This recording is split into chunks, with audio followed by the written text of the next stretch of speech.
Okay, in this video we're going to use the paragraph config type in order to repeat information very similar to a table row, but without needing a table. So we're just going to use these two merge fields for the product name and the product price, and that will repeat the list data source for all of the products that exist. So the first thing we're going to need is to make sure that we've got the data source set up correctly. So we've got one here called Oppo products. Now, as ever, we're using opportunity products and opportunities, but the PDF Butler suite does work on all of custom or standard objects, so you can apply this same logic to that as well. So we're just picking up a couple of fields here: opportunity, quantity, total price, and the product name from opportunity line items where the opportunity ID equals record ID, and you can put that together with the SOCL builder really easily, selecting the fields you need, adding your filters, and saving the query. So now in my .config, I've got that opportunity products data source added. And whenever you add a data source, you want to make sure that all the types are pulled in correctly. With most of them, it's always going to be fine. And now we need to add a config type. So it's going to be, and before I do that, I actually need to upload my new document. Here we go. There's the latest version. Save that to the server. Okay, so we're going to add a config type, and it's going to be of type paragraph. The data source is going to be opportunity products, and the merge field, I don't remember what it was, but I know it contained something like name. So we'll choose that, and that's pulling it out of the Word document. Now I've got some options here about removing merge fields, because you might want to use this paragraph to just display something or not.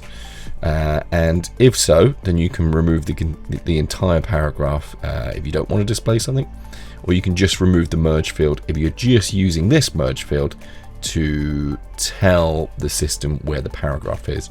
Now I'm not going to use either of those because I'm actually going to use this as well to show the name. I could add my conditionality. Perhaps I'm only going to show it if a certain field is bigger than something else, but I'll remove that, and that's all we need to do there. So I've added a paragraph, and as I scroll to the bottom here, you can see that that's set up, and I've got on this an option now to create a child.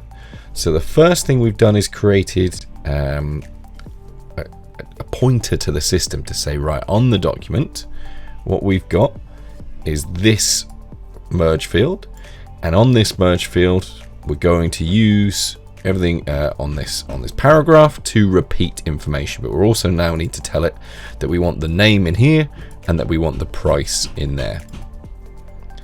So type single is right, and parent data source is also correct.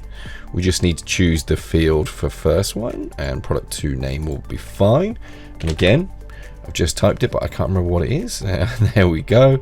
I could use my text formatting here, capitalize. If your data isn't particularly kind of perfect, then you could use that.